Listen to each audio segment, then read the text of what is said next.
Hi, everybody.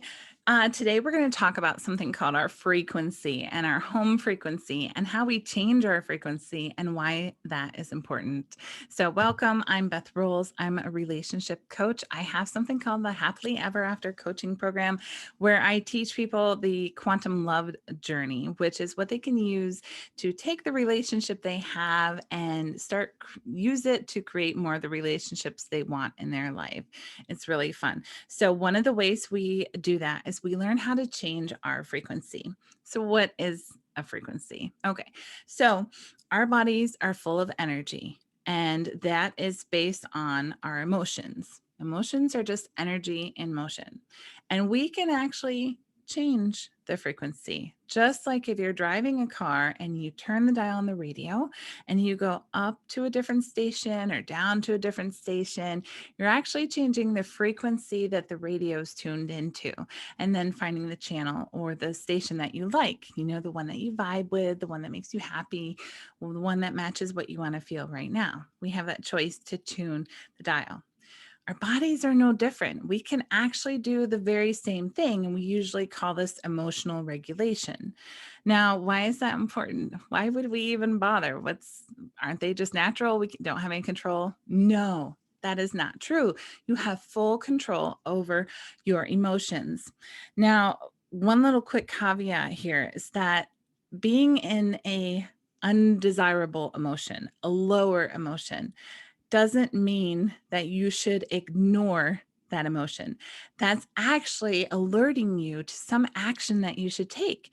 It means that you are either thinking a thought that's not true, like you might think, oh, this always happens to me. Why is my life so unlucky? Why does it always go this way?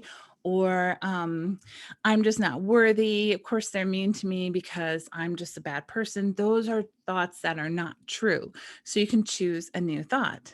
Now, it might also be alerting you to action that you need to take. Fear obviously gets you moving so that you don't die.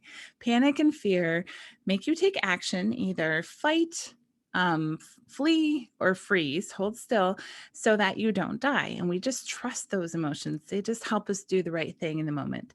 Anger helps us set a boundary. Something is happening that's violating us, that's not honoring our worth. So anger says, hey, wake up. You got to do something here. This is not cool. So I just wanted you to be sure to know that those lower emotions aren't a bad thing. They're trying to teach us something. But there's so many that we can control by changing our thoughts. Like I said, a lot of the time, those low emotions are because we're thinking something that's not true. And meditation and coaching and work on our beliefs helps us change those thoughts to something that is true. So, Dr. Laura Berman, in her book Quantum Love, she's a relationship expert, made this quantum love map. And it shows you how, when you're in these really low emotions down here, you're in ego frequency where it feels like life is just happening to you, or again, you have to take some kind of action. Then we start to move up and have more control. And then finally, in like Jesus state, enlightenment or bliss or joy, then we're really manifesting our life. So we go from feeling like life is happening to us to life is happening through us. And it's so, so powerful.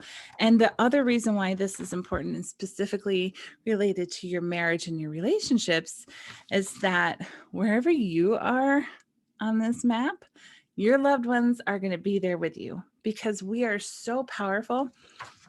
We are like almost like a tuning fork, or we almost like change their station depending on where they are. People who don't have really good energetic boundaries and really can't control how they feel, or don't even know what they feel and just think that like what you feel is what they feel, they are going to for sure match you there. So if you come in angry, upset, feeling like shameful or low or just even hateful, then the people around you are going to change to that. So it's really important that you know that you can shift up, and then they're also going to match you there in that higher place. So we start at the bottom with shame, humiliation, guilt, blame. Those are really some of the lowest states that you can be in. And also shame, humiliation, guilt, and blame, most of the time are not true. There's something you inherited because a parent made you feel that way and told you something you did was wrong. And if you look at it, I feel like it's pretty rare that we've actually done something awful that we really should feel guilt and shame for. So we always want to question that emotion anyway. What have I done that needs to be made right?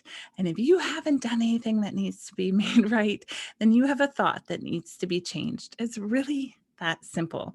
So then we start to move up to where we're kind of more in neutral ground, where we're just hopeful and trusting, optimistic, willing, accepting, forgiving. These are more neutral ground where we start to, we kind of are in more control by feeling like we have less control. We're just going with the flow and life is better. But then as we move up further into love and joy and bliss, then we are powerfully creating our life. We are choosing what we want to happen and making our actions and thoughts and everything match that. And when action comes from that place, then we create more of it in our lives. It's really, really beautiful. So that's it. The quantum love map. You can change your frequency to change your life and to change your relationships. I hope this was super helpful. Come see me on bethrowles.com or happilyeveraftercoach.com. Sign up for a free 30-minute call with me and let's talk about your family and what you could do to make your life more enjoyable. Thanks for watching. Bye.